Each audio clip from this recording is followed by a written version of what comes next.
I'm not sure what the number of years ago. For 35 years or 36 years, we've been conducting this Memorial Day weekend retreat in Gita, Nagari. Does anybody know what the number actually is? Large, big number. And it's a very nice place. The weather is supposed to be really crummy, but other than the rain and the natural, what are you going to do about the rain? It's a nice place to spend a few days. I don't know what your life is like, but I know what my life is like.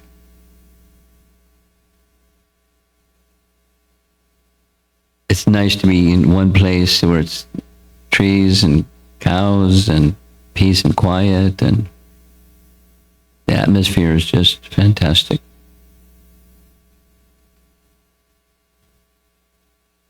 When I got on the plane to come to the East Coast from the West Coast,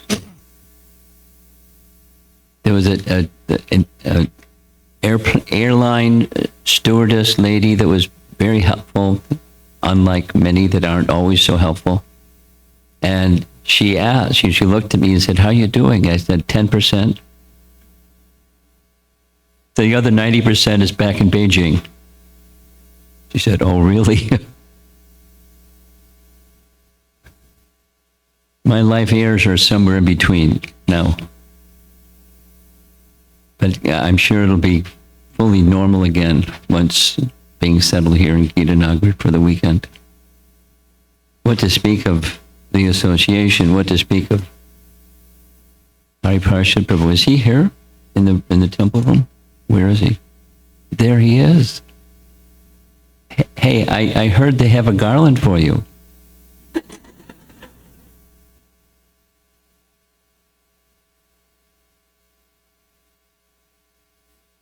Wait a minute. What am I supposed to do? Supposed to pay obeisances? I'll do it later when you're not looking.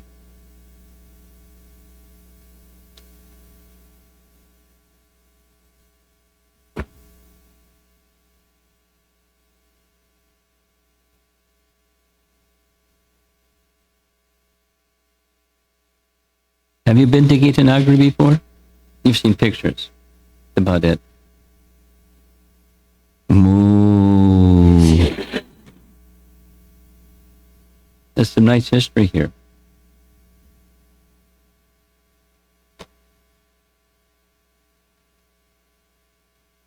Once upon a time, there was one farm.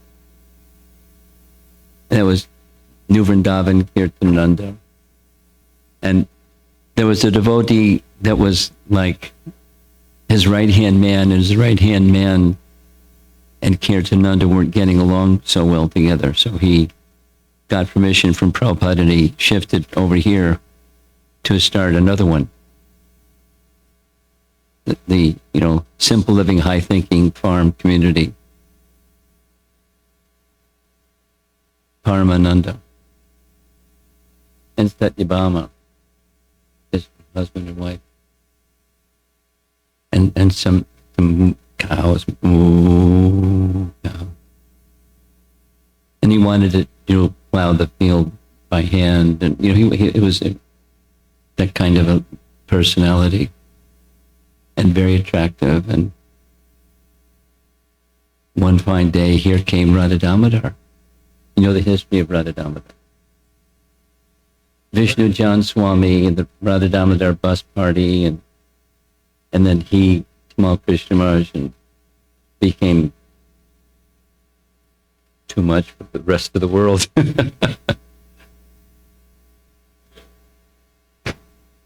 And when that wound down, they came here. Very nicely cared for, Radha Damodar.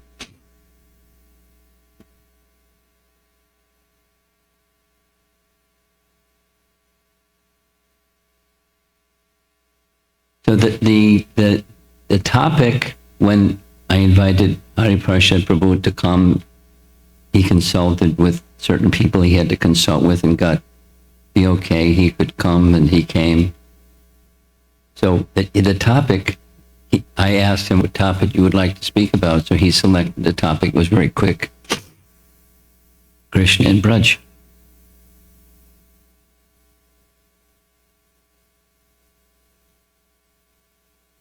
You're in for a treat. I don't know how he's going to present what he's going to present, but I've heard him speak multiple times on this topic, and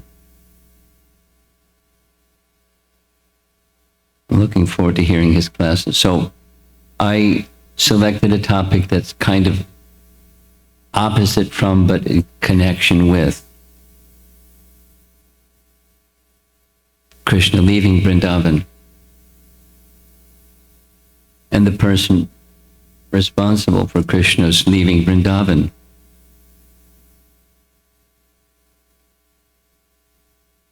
The not cruel one.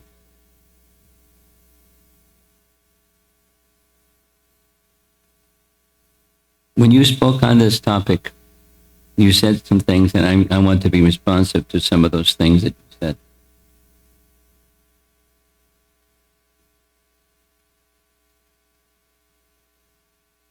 The part that was most memorable for me, there's several, but one of the most memorable ones was, I'll come back. I'll come back. And he didn't come back. He was taking the side of Radharani. You disclosed your heart. But we're going to hear he did come back. From our Acharya. He did and he didn't. Some say he lied. But our Acharyas had Krishna's backside covered. That comes at the very end.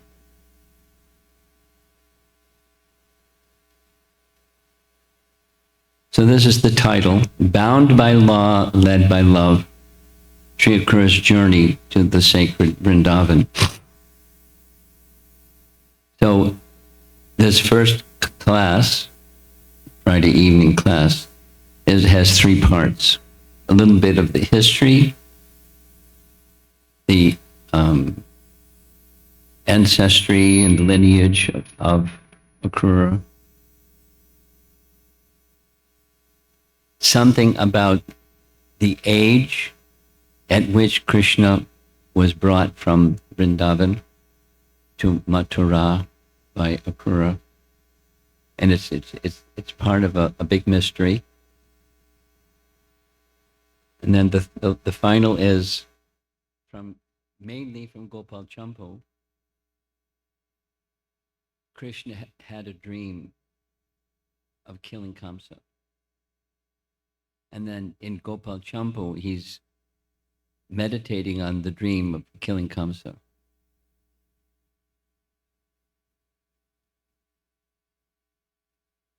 And he's very enthusiastic to kill Kamsa. But he has apprehension. What's it going to be like when he's gone from Vrindavan? How are his parents going to survive? Because they're very attached, and he's very attached to them. How will I survive? So that's our today topics, 3 parts. And Shatarupa made some recordings, and you're going to hear this each of the 5 classes, so get used to hearing it. The idea of this repetition of nice prayers is, so the mood of the prayer and even the memory of the prayer, by hearing things again and again, it helps to retain the memory of the mood. So this is, first prayer is Raghunath Das Goswami in Mukta Charita, where he's honoring his spiritual master. So we're honoring Srila Prabhupada and by his mercy having attained the shelter of Sri Vrindavan Dham. So let's see if it works.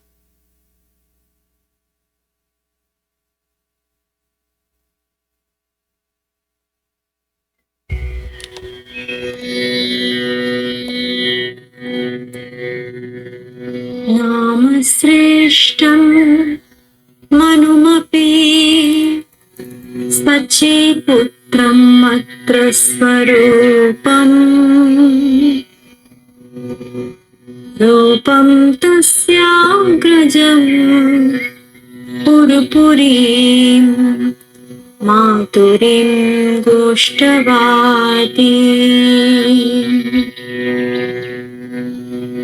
राधाकुण्डं गिरिवरं महा राधिका माधवासा प्राप्तो यस्य प्रतितकृपया श्रीगुरुं तं नतोऽस्मि।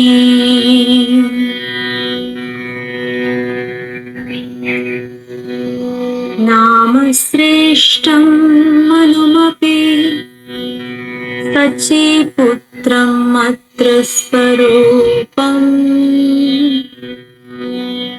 श्रीरूपं तस्याग्रजं पुरपुरीं मातुरीं गोष्ठवाती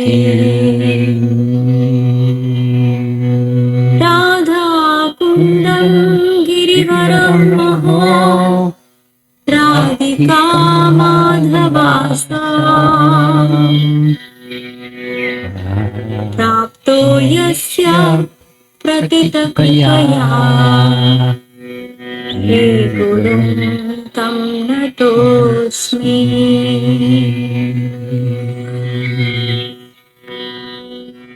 By the most celebrated mercy of He, my spiritual master, I have attained the hope of some service to the best of all names within the orb of this earth, Sri Harinam Mahamantra, to Sri Sachinandana Mahaprabhu, to Sarup, Rupa, and Sanatana, to the extensive dominions of Mathura Puri, with all its pasturing grounds, to Sri Radhakund, to the chief of all mountains, Sri Govardhan, and to the lotus feet of Sri Radha Madhava. To Sri Guru I bow my head again and again. Now there's two prayers to Brajadam, and these two prayers are similar. They're not sung twice, but we'll hear them each of the 5 classes. This is from Brihat Bhagavatamrita.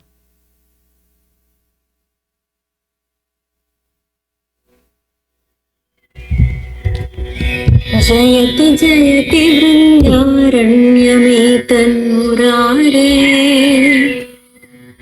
प्रियतममति साधु स्वान्तवैकुण्ठवासा रमयति स सदागा पालयन् यत्र गोपीः स्वरितमधुरवेणुर्वर्धयन् प्रेमरासे जयति जयति वृन्दारण्यमेतन्मुरारे प्रियतममति साधु स्वान्तवैकुण्ठवासा रमयति स सदागा पालयन् यत्र गोपीः स्वरितमधुरवेणुर्वर्धयन् प्रेमरासे।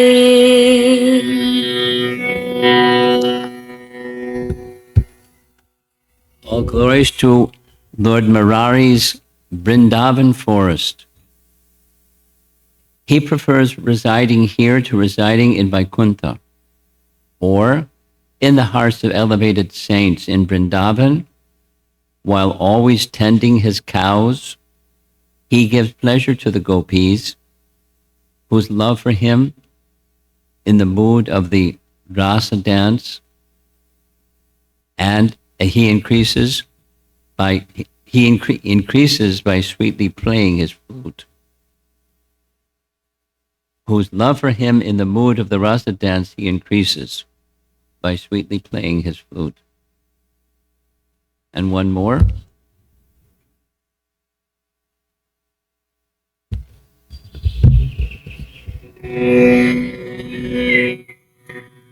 आनन्द वृन्द परितुण्डिलमिन्दिराय आनन्द वृन्द परिनन्दित नन्दपुत्रम् गोविन्द सुन्दर वधू परिनन्दितं वृन्दावनं मधुरमूर्तम् अहं नमामि वृन्दावनं मधुरमूर्तम् अहं नमामि आनन्द वृन्द परितुण्डिलमिन्दिराय आनन्द वृन्द परिनन्दित नन्दपुत्रम् गोविन्द सुन्दर वधू परिनन्दितं वृन्दावनं मधुरमूर्तम् अहं Namami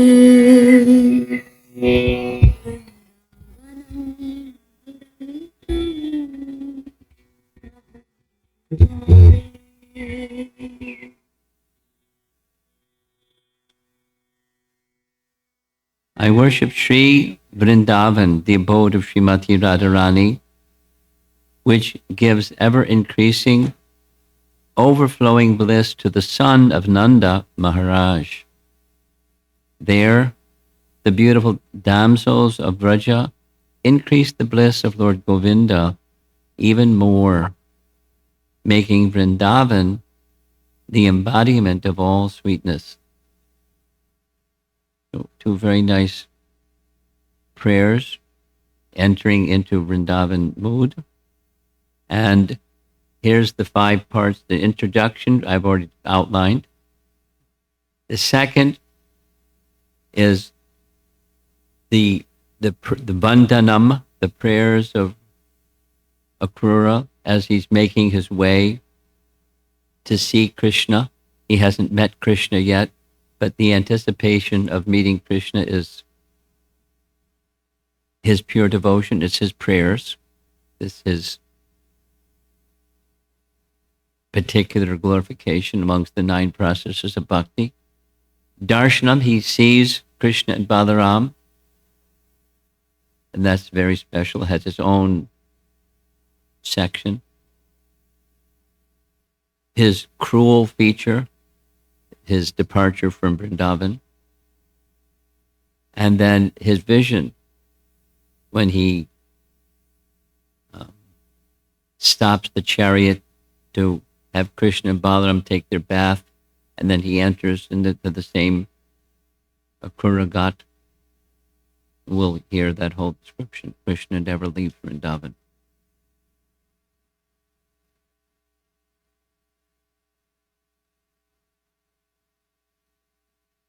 So the first part, here's the descent of Akrura. The main message is he's from the same dynasty, the lunar dynasty, as Krishna. And there you see King Yadu towards the top, Atri, Buddha, Yadu, Vrishni, the several lineages of kings, and Satvata, the second Vrishni, and Shwapalka, his father. And Akrura was one of 13 sons, the eldest of those 13 sons of Shwapalka.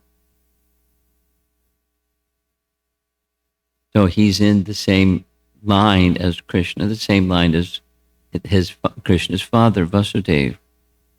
There's a relationship between Krishna, between Akrura, let's see at the very bottom. Akrura and Vasudeva are cousins from the same branch of common ancestry.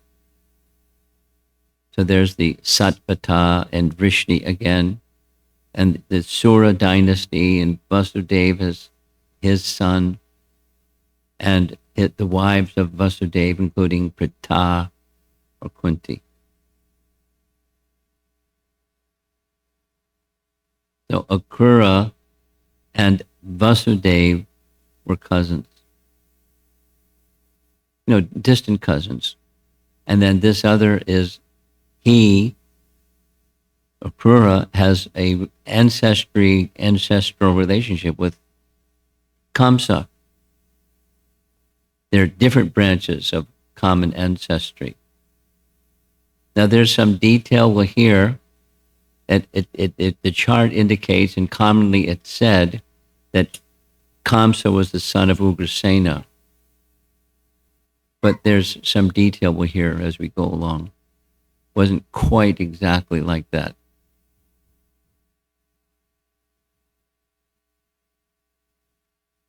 A demon took the shape exactly like Ugrasena and had union with Ugrasena's queen or his wife, and Kamsa was born.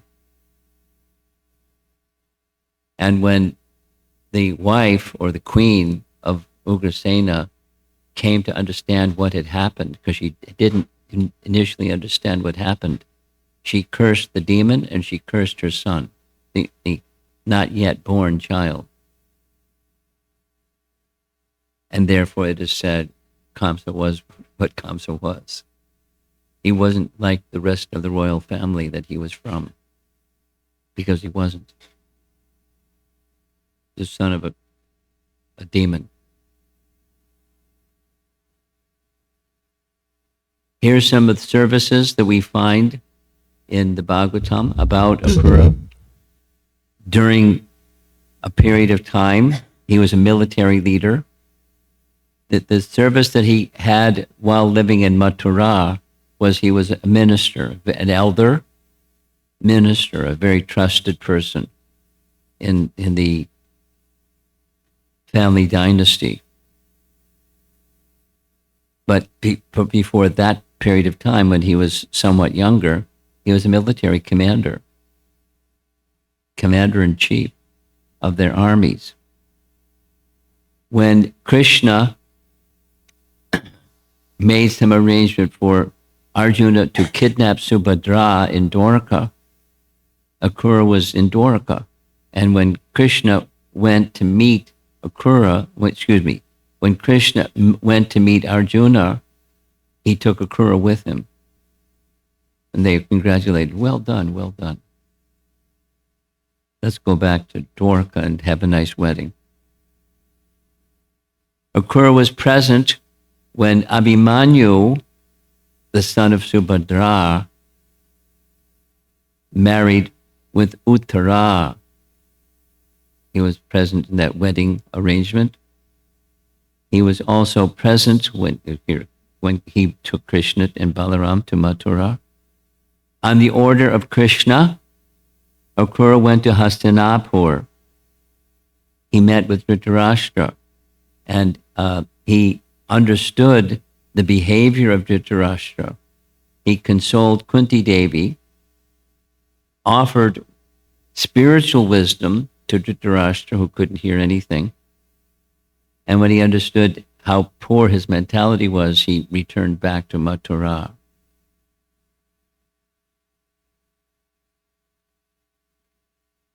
Even though, way over in Dwarka, he got somehow involved in the Chamataka jewel mess. And he was awarded the Chamataka jewel, but he knew it belonged to Krishna, so he didn't keep the jewel. He gave the jewel to Krishna.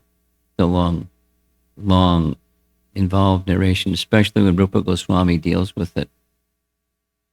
On the left side, this is the 9 processes of devotional service.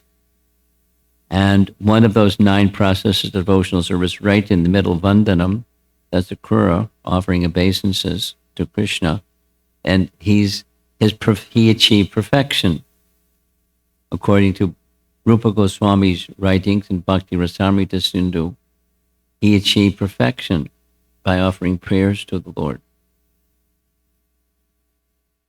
Of course, he was already at such an elevated state. We'll see as we go forward. He's a enigmatic personality on the one hand and on the other hand.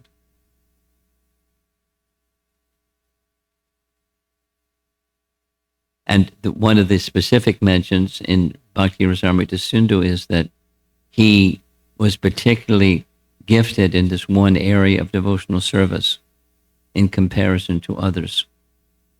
And his disappeared from his worldly pastimes as Akrura at the same way the rest of the Yadu dynasty disappeared. This Prabhas and the big annihilation where the members of the Yadu dynasty annihilated each other. The detail was designed by Krishna, and the design was, after I've gone, generations will pass, and the Yadu dynasty descendants will be invincible. And as nature has it, some will become corrupted, and there'll be invincible corrupted people. So I have to deal with that now. I have to remove from the face of the earth the Yadu dynasty. So he made a plan, and they were removed in a very interesting way.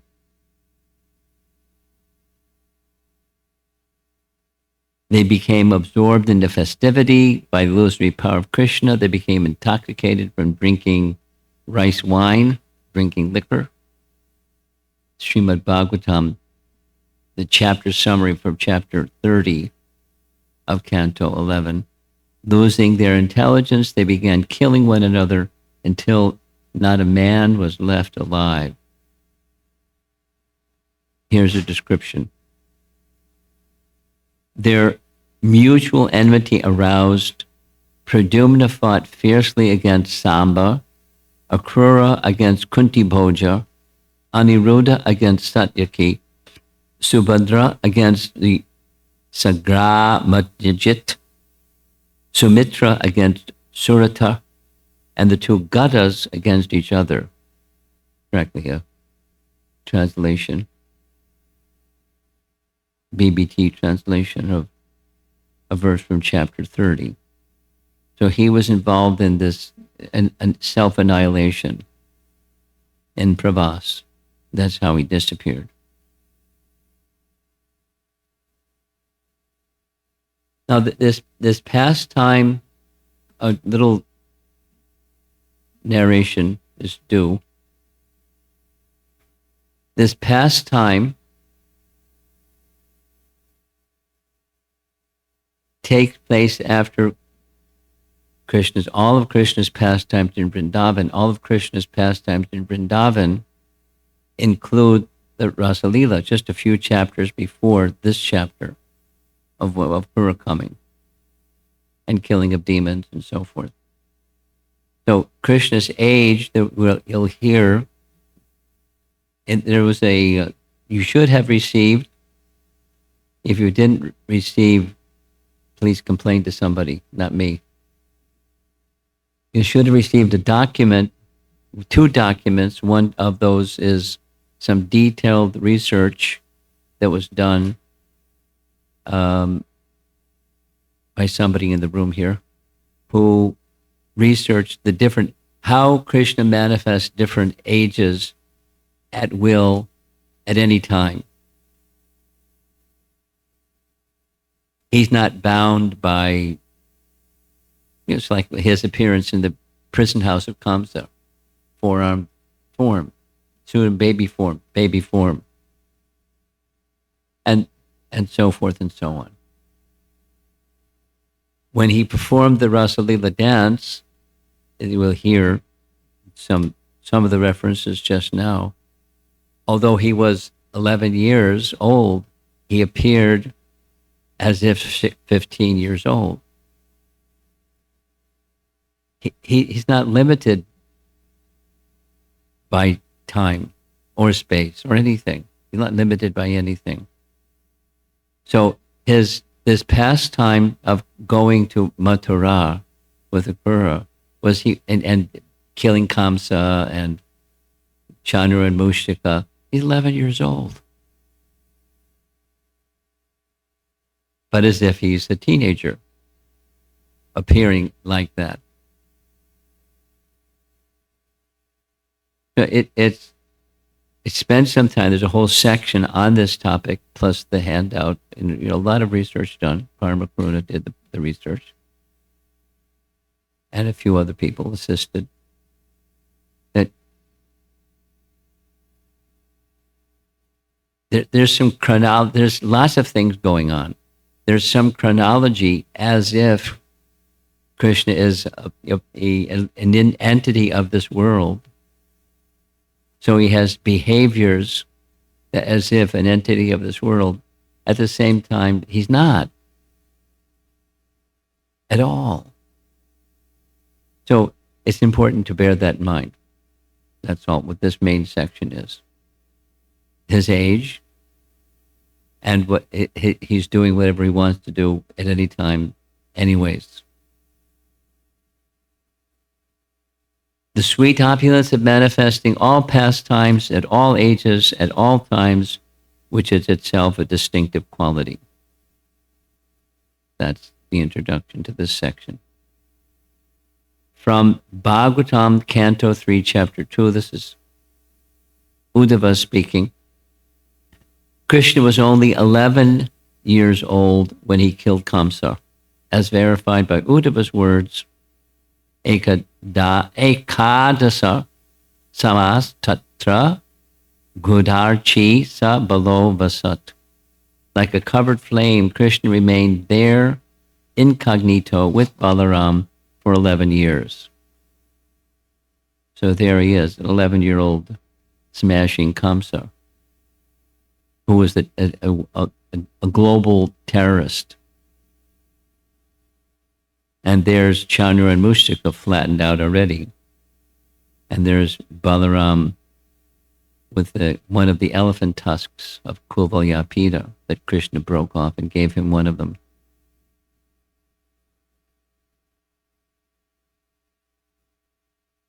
At the age of, this is separate commentary, Vishwanath Chakravarti Thakur's commentary, Canto 10, Chapter 45. Slightly different timing.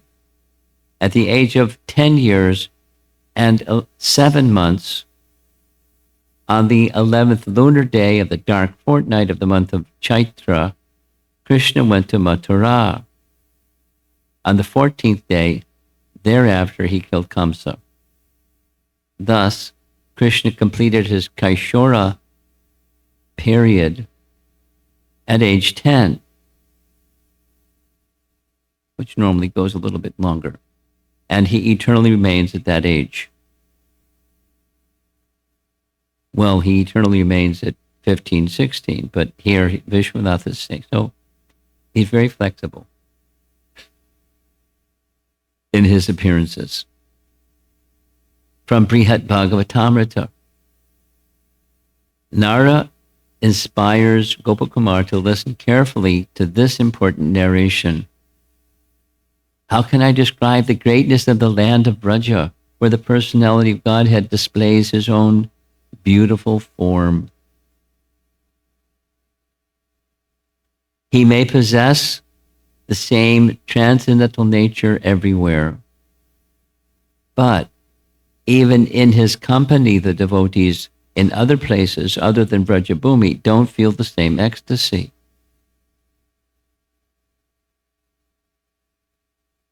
Again, from Bhakti Rasamrita Sindhu.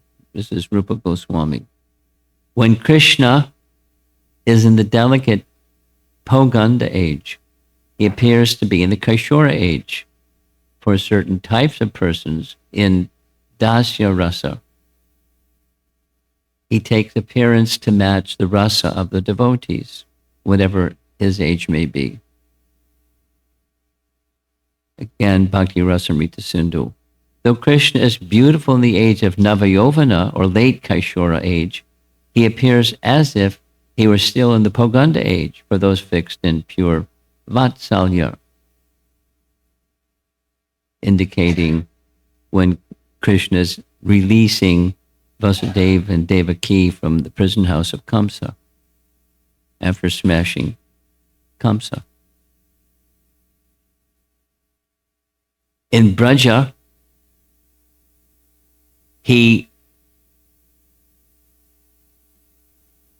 grammar isn't right. Personality of Godhead, as the personality of Godhead reveals selected aspects of his special greatness in particular times and places. Thus, Brajabhumi is supremely glorious.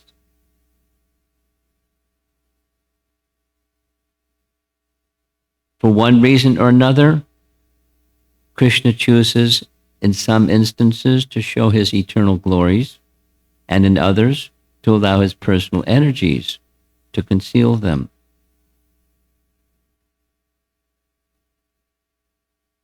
Brihad Bhagavatamrita, again, this is a lot. Sanatana Goswami has substantial things to say about Krishna in his different ages in Vrindavan. Whatever age he appears to be, he always maintains the special charm of childhood. He accepts service from the pastimes of mature youth. He also partakes in the attractiveness of adolescence.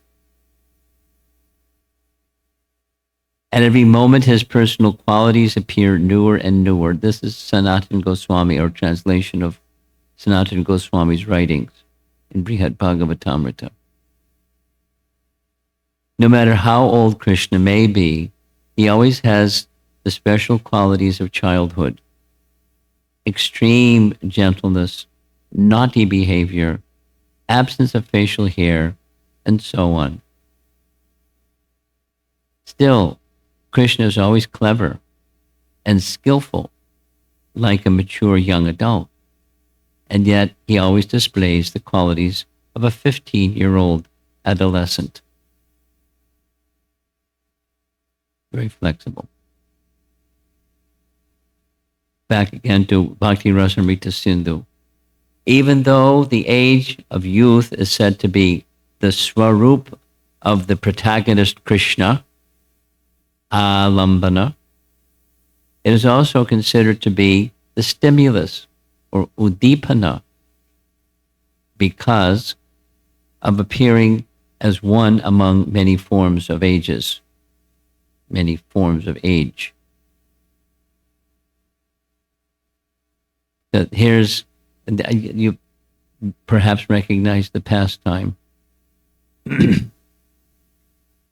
Radharani was searching for Krishna, and Nanda Maharaj found Krishna because of the help of Radharani.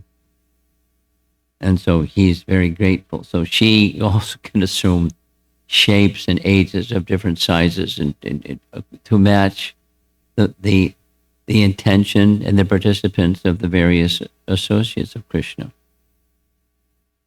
All of this is to indicate that this particular pastime, Krishna leaving Mathura at 11 years, 7 months, or whatever the exact number is, he's appearing as if he's a 15-year-old. Here from Sri Padyavali, adolescence manifested in childhood, Krishna's ages. Youthfulness, even in childhood. Krishna manifests the moods and pastimes of adulthood in childhood, namely amorous feelings towards the gopis. So he's 11, but he's manifesting the moods and pastimes of adulthood, or a 15, 16-year-old boy. According to the aspects of Bhagavan that his devotees meditate on, he mercifully gives them darshan in the same form. Some devotees want to witness his display of adolescence in his baby form. Thus, Bhagavan shows them that mood. seeing little Krishna crying like a baby, the gopis desire to caress him, the elder gopis. They lovingly place their lips on his, their necks on his, their eyes next to his eyes, and their foreheads against his forehead. And he would cry. As they held him to their bosoms, Krishna's entire body began to ripple with rapture.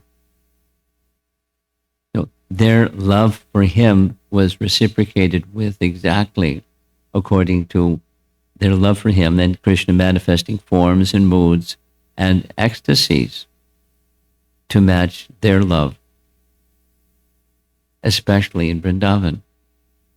A gentle smile graced his face, and lethargy overtook him when he did not want to leave their embrace. Thus, he came completely under the impetus of amorous sentiments. May that small Krishna protect us. A nice verse from Padyavali.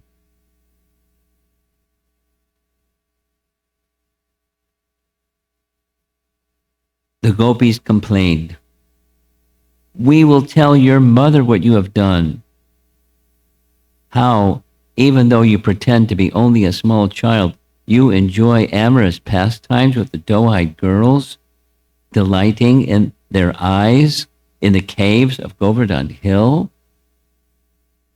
In view of all these gopis, baby Krishna cleverly placed a finger in his mouth and began to suck on it to refute their arguments. May baby Krishna purify the entire world. You get the picture. These wonderful expressions by great poets and acharyas and other sources. He reciprocates love. That's our Krishna. While on his father's lap, Lord Vanamali acts as a small child. Although, when he is alone with the young gopis, he exchanges amorous smiles. Again, from Padyavali.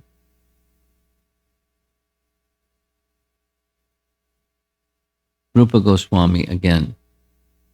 Jiva Goswami's commentary on a verse by Rupa Goswami. Even in his baby years, Krishna took on the form of youth and enjoyed various pastimes with his dearmost Radha.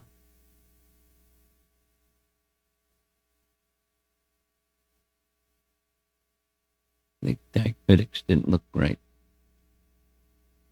In Braja, Krishna appears in 3 ages: Kumara, Poganda, and Kaishora. Now that's standard, but he's, again, this quite flexible manifestation. In both of the 2 earlier ages, Kumara and Poganda, he performs pastimes more appropriate than later age.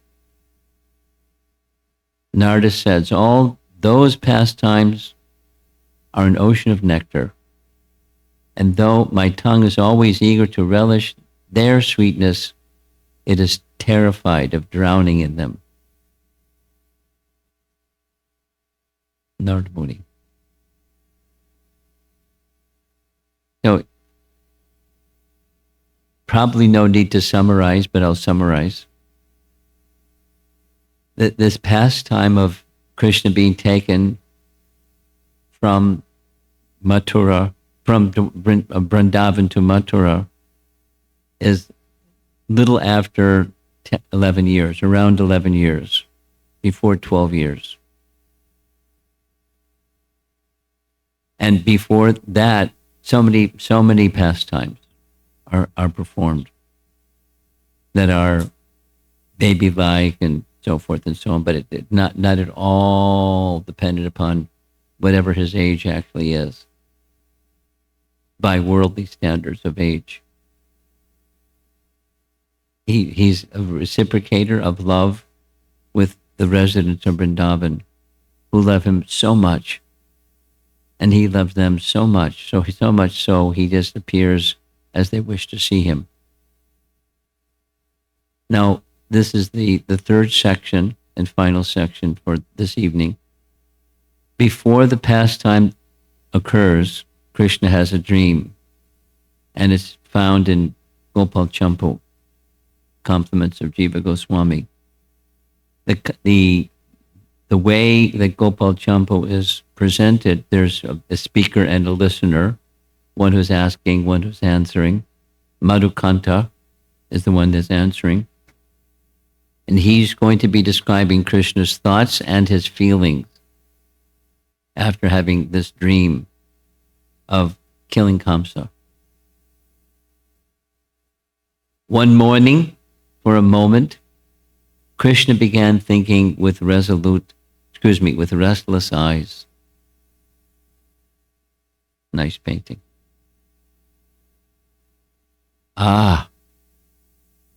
This dream in which I dragged Kamsa from the stage was like actually seeing the event. It will happen soon. Out of fear, he will not come here. It is time that I go there.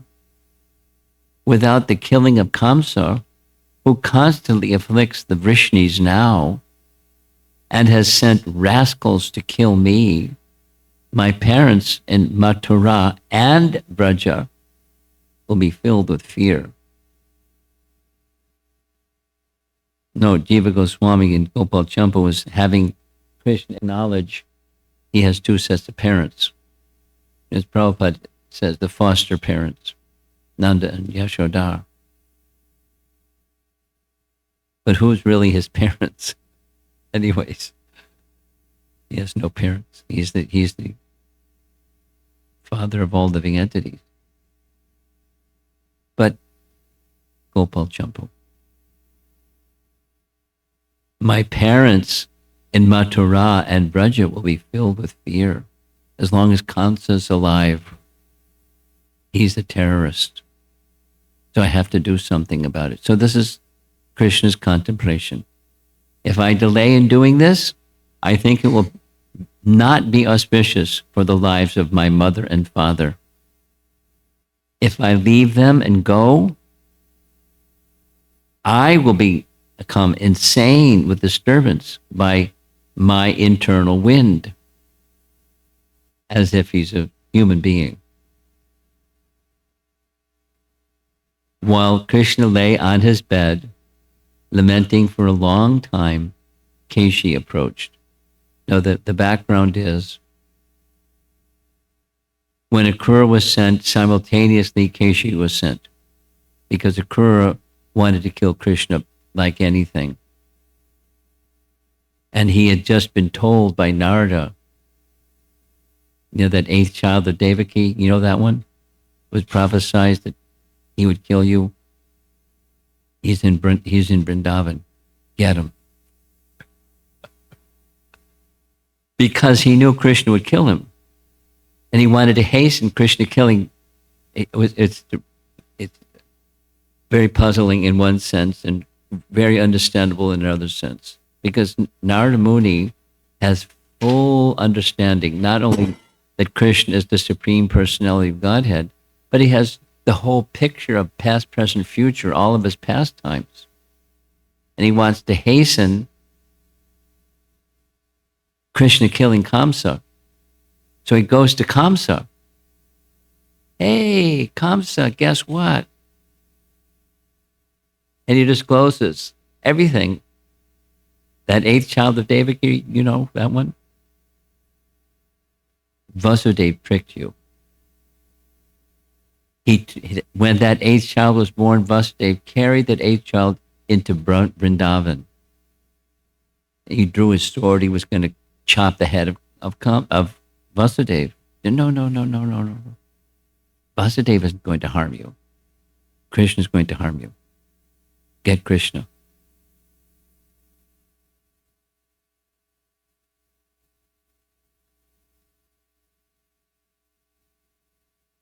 He's such a fool.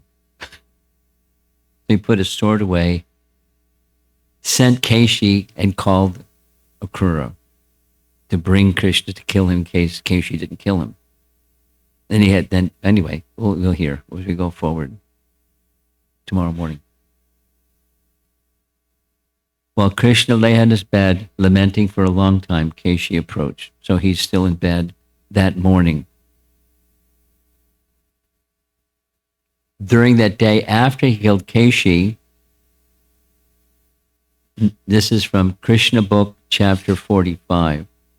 Narada Muni pays Krishna a visit. After Narada Muni pays a visit to Kamsa, Narada Muni pays a visit to Krishna.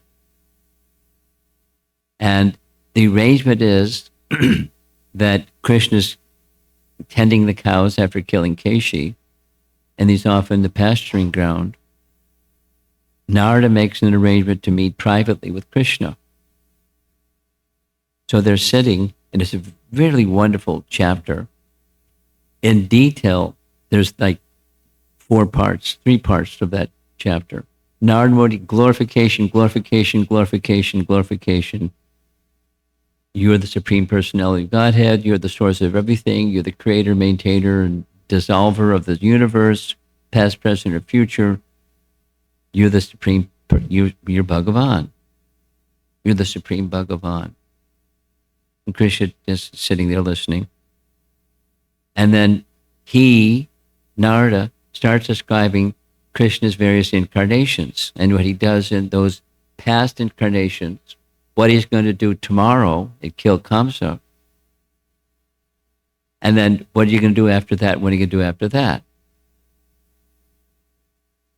He's in his pastimes as Krishna, and then after his pastimes as Krishna.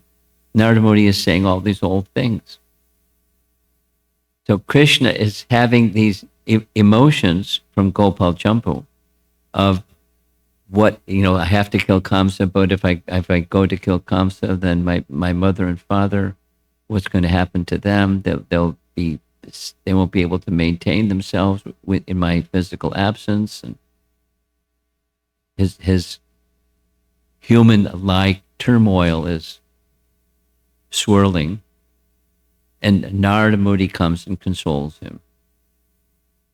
Krishna, full of doubt and regret, Narada relates to him his previous and future pastimes while considering all the implications. So it's in Krishna book, it's also in Gopal Champu. And here's the statement from Gopal Champu, from Krishna book.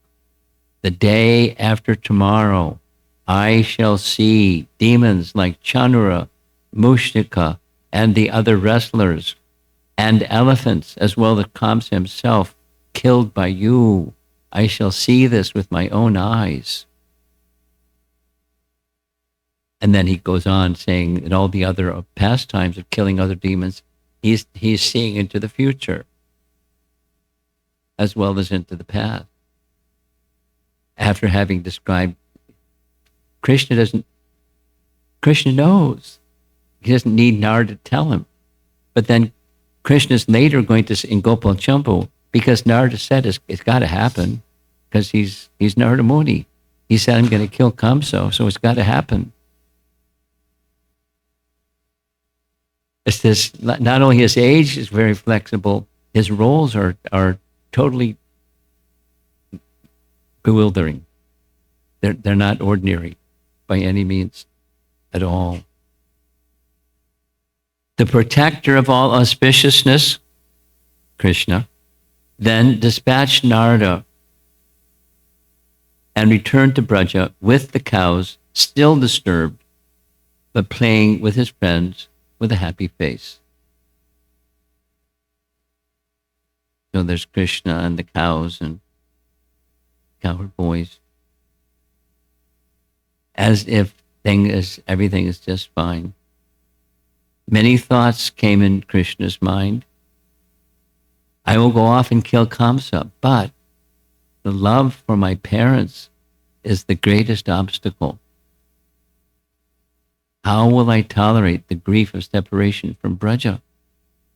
Here he doesn't mention the young gopis, it's his parents. But Narada's words are also not untruthful.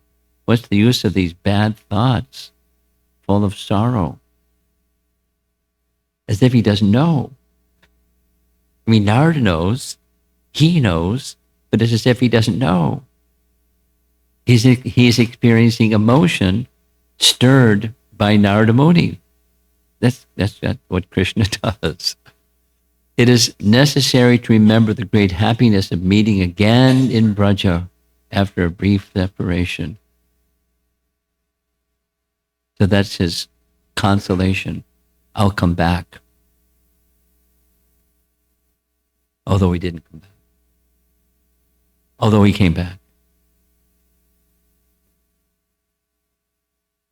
While thinking in this way, he saw some chariot. For whatever is reflected in the hearts of great souls becomes reality. Seeing the person riding on the chariot, he began to think, if he is without weapons, he must be a messenger. Now, he's the omniscient Supreme Personality of Godhead. Gopal Champa was having him meditate in these ways.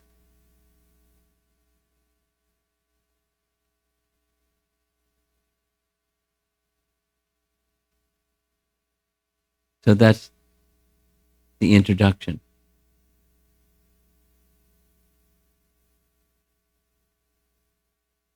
Bound by law, led by love. And it's worth saying many times, Akrura is a pure devotee. One of the documents you will have received, giving this chronology of his life. He's not just an elevated person or a high ranking sadhaka who achieved perfect. He's a pure devotee. And a pure devotee is interfering with the love that the gopis have for Krishna, the parents of Krishna, and everybody in Braja will hear. Even the animals of Braja, when Krishna is on the chariot of Akrura, they come with tears in their eyes, crying.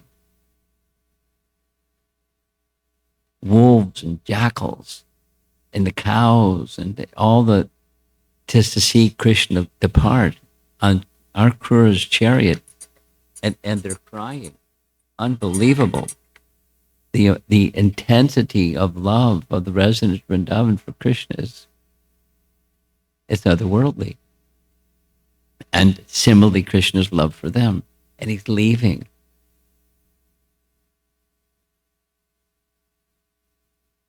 I'll come back.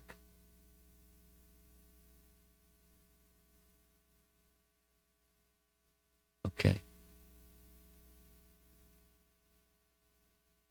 Any discussion? Tomorrow morning class is going to be a longer class. So this is a shorter one just to get us situated here.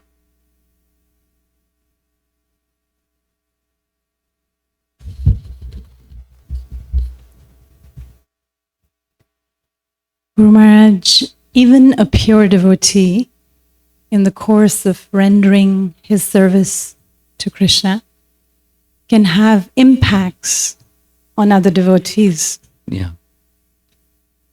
And the impacts are unintentional, but nevertheless, devotees are impacted.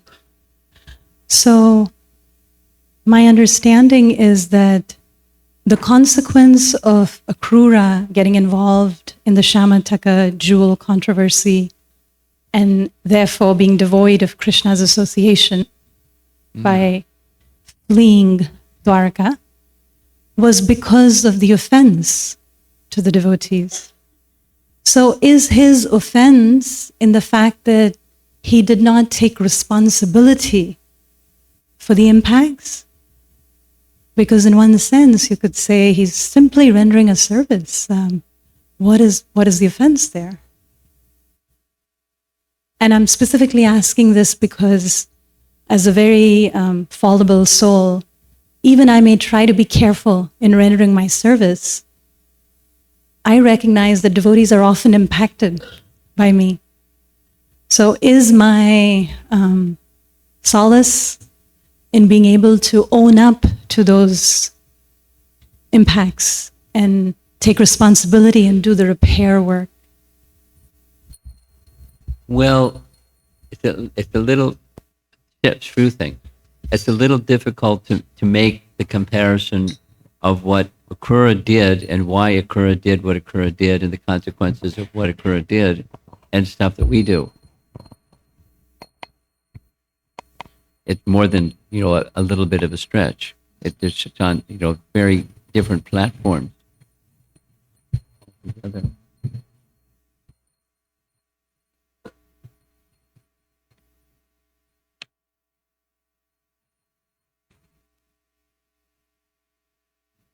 As we go forward, we should understand, we will understand that what Akrura was, everything that Akrura did was orchestrated by Krishna's spiritual potency, his Swarup Shakti. And the Ladini Shakti is an intrinsic part of his Swarup Shakti. So there he is, doing what Krishna wants, and he's impacting. He's bringing a curse from the gopis to him for what he did, and then later there's consequences for that. The curse and the consequence of offending the Vrijvasis. Yet he's just a pawn on a chessboard. His Krishna's, that's Akrura, and it's not necessarily you and me.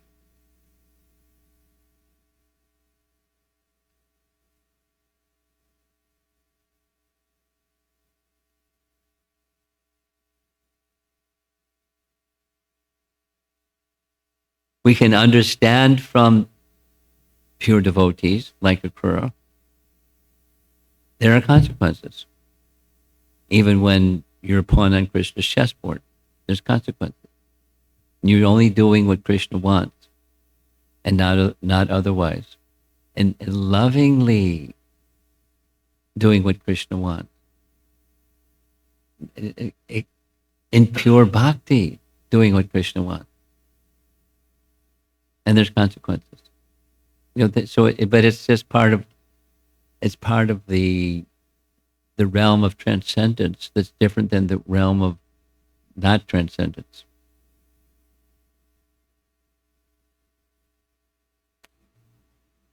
And so in our lives, there's consequences for things we do and don't do, and how we do what we do, and how we say what we say, and how everything. There's consequences.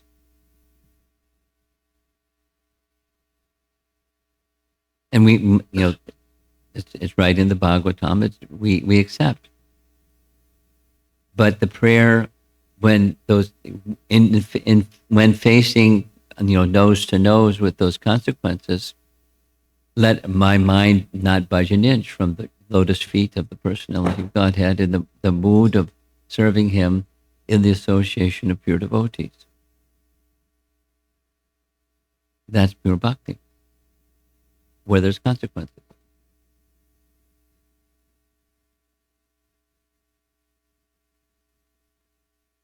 So that's on this plane, but that on this plane can be, back to Godhead plane of consciousness, the change of consciousness.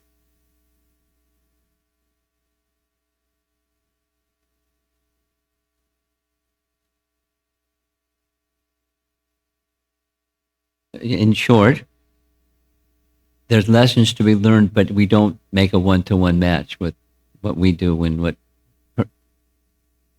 pure devotees do.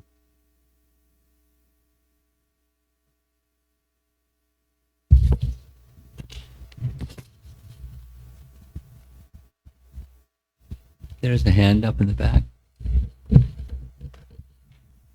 Hare Krishna, Guru Maharaj.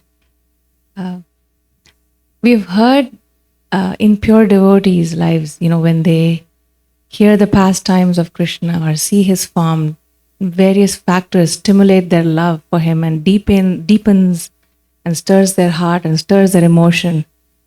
And today, when I was hearing, it seems like Narada Muni's visit and what he said stirred something in Krishna's heart. Is that one way to understand it? Yeah.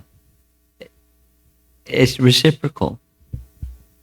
Narada Muni is stimulating, Krishna is stimulating. Reciprocal.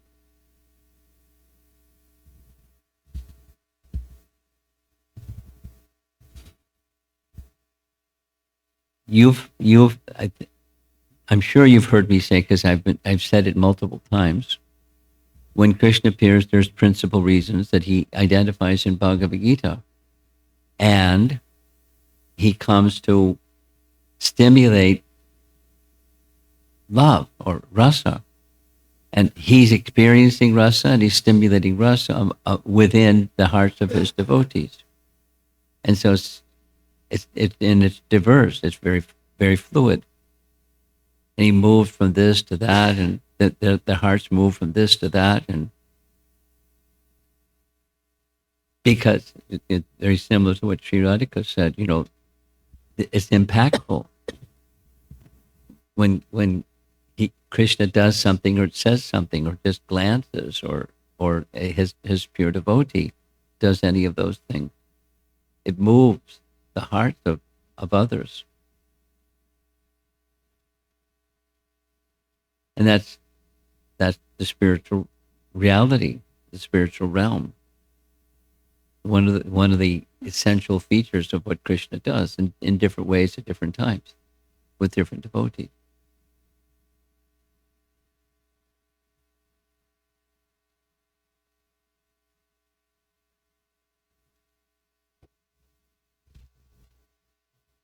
I'm pausing because I'm meditating on a nice pastime that's described in Mahabharata, where Krishna is playing on the heartstrings of both Yudhisthira and Arjuna. And they both swing way over this way, they swing way over that way, and Krishna's playing on their heartstrings. And in the end, they both embrace him because they understand what Krishna just did. And it's because their affection for him that Krishna did what he did and was able to do what he did, and they experienced what they experienced. But he was stimulating their love for him and their relationship with one another. Anyway, without going into the detail of the Mahabharata story, it's a long narration. It's one of the essential features of Krishna's appearance.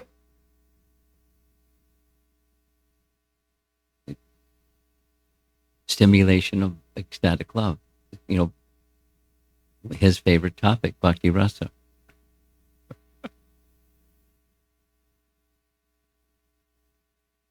Okay? Yeah.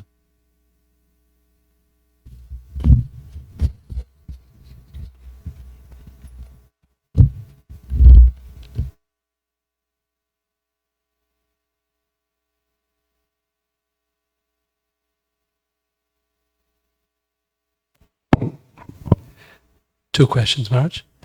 I may have missed it, but could you give some commentary onto the title, Bound by Law, Led by Love? And the second question was about Akrura. His meditation, his mood as he's approaching Vrindavan is so beautiful and heart-touching. We didn't get there yet. You're ahead of us. It's tomorrow morning. Yes. Oh, yeah, but my mind's going to it. Okay. And my question is, why did he choose, and maybe you'll address it tomorrow, but why did he choose to make that journey only when Kamsa wanted him to? No.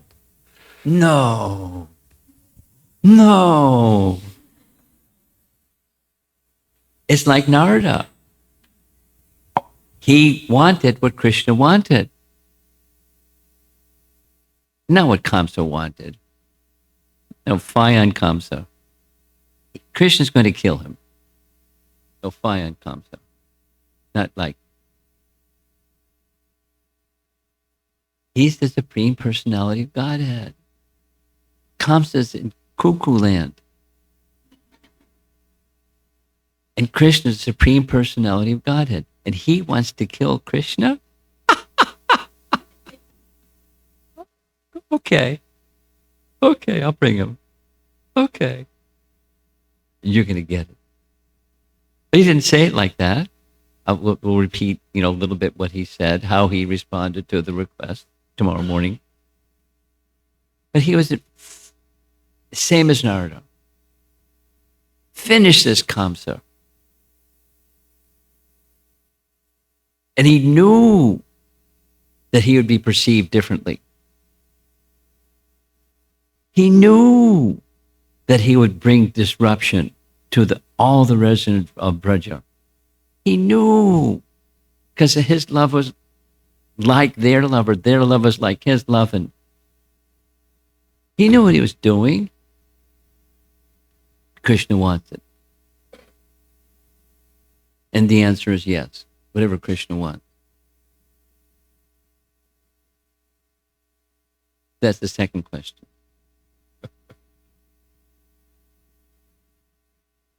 It's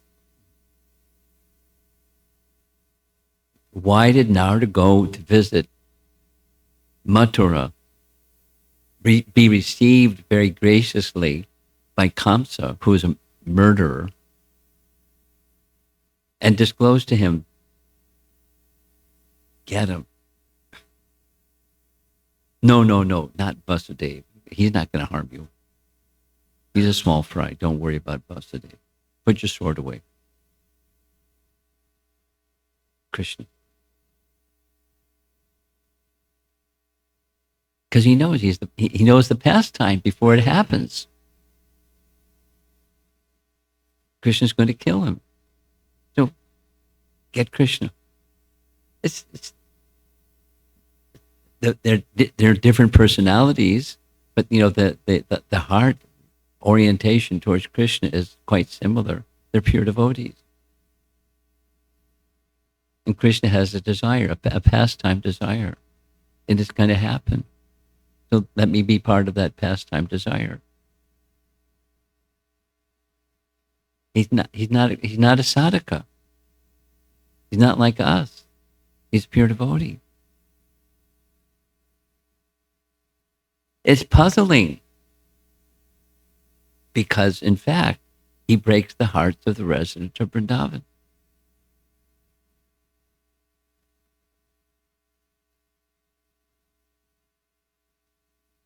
How can he do that? Krishna wants it. Why does Krishna want such a thing? Vipralambha bhav, etc. No, back to what's the meaning of the title. It's just a nice title. He's led by love. So bound by law, but those who are led by love are not bound by law. They're bound and led by love. But as if he's the underling, and Kamsa is the superior. The scene is, you'll hear it tomorrow morning. The scene is after Kamsa hears from Narada, he's ready to kill. So he makes his killing plan, and he sends Keshi, one of his best killers. And then he makes a plan how he's going to bring Krishna, and if that fails, he'll bring Krishna. And if that fails, then the bow festival and this and that, and the elephants and this and that, the wrestlers. So he calls Akrura. who is trusted. And as we heard, he was a commander of the army of the Vrishnis. He's powerful, but he's now in the subordinate role to the more powerful Kamsa. And so he treats him with great respect, great dignity. He holds his hand. He has him sit down. He speaks very kindly, and you're the only one I can trust. You're the most trusted person. Butters him up like anything. Akrura knows what's up. Then he says, "Can you bring these two boys?" Nara just told me they're the. And when you bring them, here's my plan. I'm going to kill them this way, and if that fails that way, if that fails that way, that way. He tells his whole plan. So later, Krishna tells the whole plan to Krishna. Akrura tells the whole plan to Nanda Maharaj and the assembly. And Krishna and Balaram just laughed.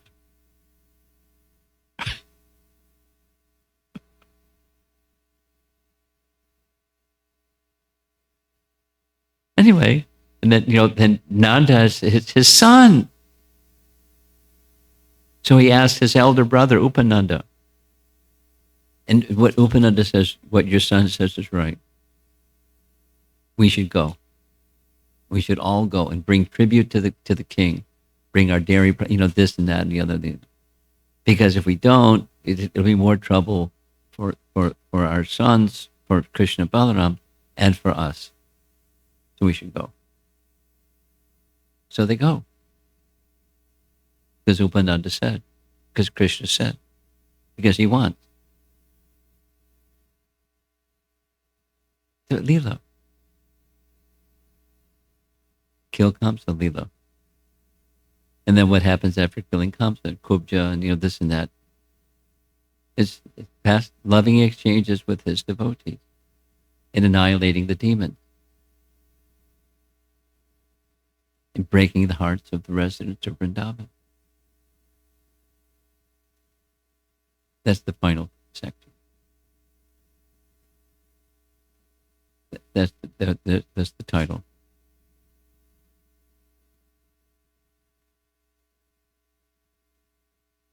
In one sense, it's a very difficult topic to speak about. It's very puzzling.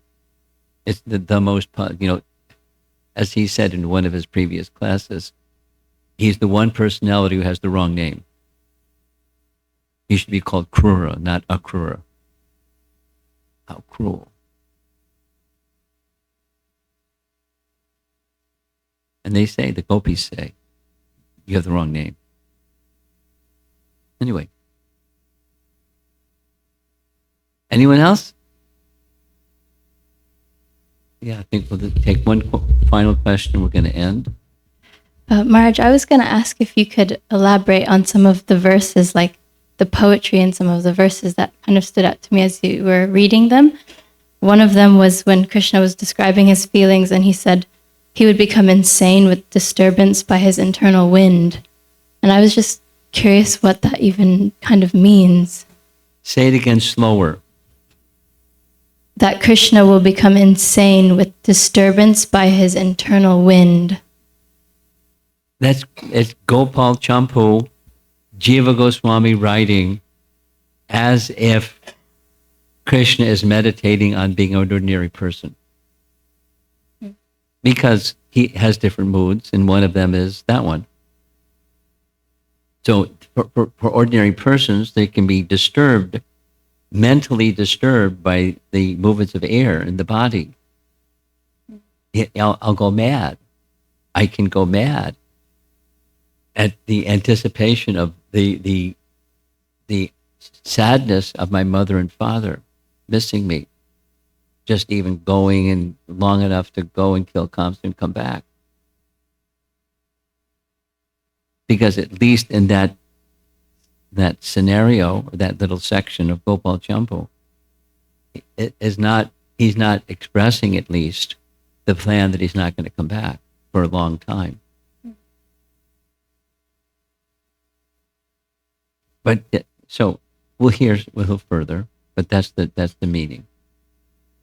As if he's an ordinary person and he'll go mad, the life airs are disturbed. Okay? Yes. Okay, that's it. Well, what's our time? What's our schedule? It's 10 minutes to 8. What's supposed to happen next? Is there a plan to have kirtan, or what's the plan? Huh? Prasadam. Okay. Where is everyone supposed to go for prasadam? Upstairs? Then I will announce. Oh, you're going to do? Okay. Okay.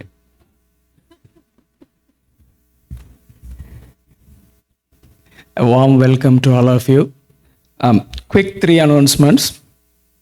Shamasaki has been sending reminders in the WhatsApp group for the retreat. So if you have